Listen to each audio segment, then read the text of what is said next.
My name's Steve Brandi, and one of many of my favorite skaters is Ricky Iola. Yeah, growing up I had many favorite skaters. There was a local video out of Tampa called Cigar City that Josh Stewart did, and pretty much all those guys in that video were, the people I saw skate on a regular basis. So growing up, that's who influenced me a lot as well. But if I had to pick one, I'd say Ricky Iola is probably one of my favorite skaters. Well, my first introduction to him was through Eastern Exposure 3.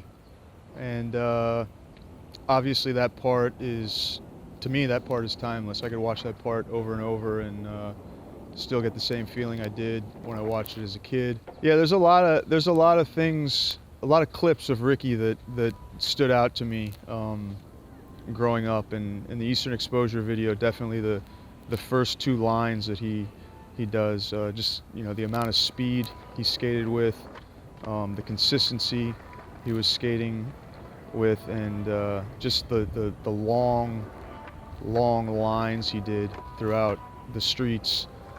It was very unpredictable, some of the stuff that he was doing, crossing streets, going up curbs, skating through traffic.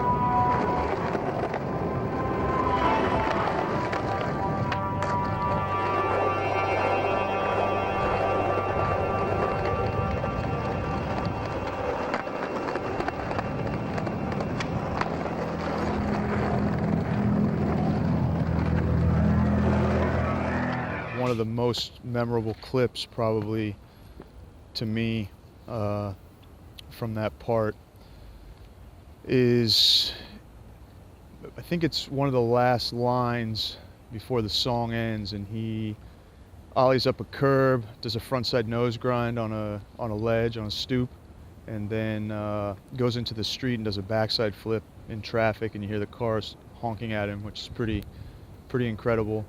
Another standout clip is obviously the one at Love Park where he ollies up on the main ledge, kick flips off, and ollies up on the narrow ledge and ollies into the street, into traffic, which is pretty incredible, into oncoming traffic.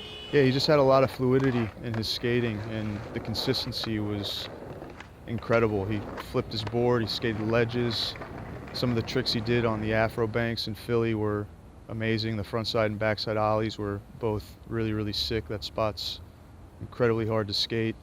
Does a kickflip backside tail stall on it as well, which was pretty amazing. I'd never really seen anybody skate that way before, and it was kind of an introduction to skateboarding through a city, and it was interesting and intriguing, and it just felt real, like real street skateboarding, and you could tell he really cared about his craft. He really cared about his craft. He was very consistent.